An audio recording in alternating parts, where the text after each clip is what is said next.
You know that feeling when you see a sleek automatic gate opener on a site. The photos make it look like a magic button that will swing your driveway open every time you pull up. But then the day it finally arrives, you're tangled in wiring, the motor sputters, and the whole thing feels more like a DIY nightmare than a convenience. I've been there, and I've also watched a handful of friends go through the same cycle buying a gate operator that promises instant access, only to end up with a piece of equipment that needs a toolbox and a technician just to work reliably. That's why today's review is all about cutting through the hype and helping you decide whether the mighty Mule MM572 WEST with its 10-watt solar kit is actually the stress-free solution you need, or just another pretty-looking gadget that will sit idle in your garage. Link is in the description if you want to check the product details on Amazon. First off, let's talk about the category itself. Automatic gate operators sit at the intersection of home security, convenience, and a bit of engineering. In the best case, you install a unit, it syncs with your remote or smartphone, and it runs on its own without you ever thinking about power sources, battery life, or maintenance. In the worst case, you end up with a motor that needs a constant power line, a battery that dies after a few months, or a remote that only works when you're standing right next to the gate. The solar-powered version tries to solve the power supply headache by pairing a small solar panel with a rechargeable battery, promising you won't have to run a dedicated line or worry about frequent battery swaps. From the specs you can find, the MM572 WEST is a 12-volt, 10-watt solar panel kit that feeds the gate operator's battery. The operator itself is designed for single-lane, swing or slide gates up to about 12 feet wide, and the black finish gives it a low-profile look that doesn't clash with most residential exteriors. Those are the headline points, but the real question is how they translate into everyday life. Installation is where the rubber meets the road. The kit comes with a mounting bracket for the solar panel, a set of brackets for the gate motor, and a basic wiring harness.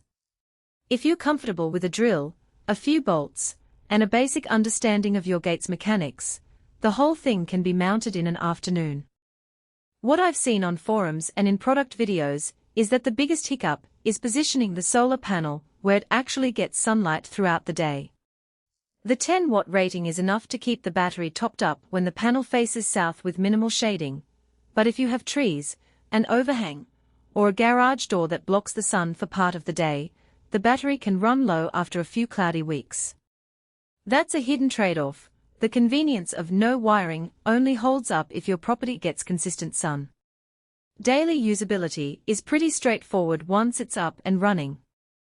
The gate opens with a standard remote or a wall-mounted keypad, and the motor is quiet enough that you don't hear it churning every time a car pulls in.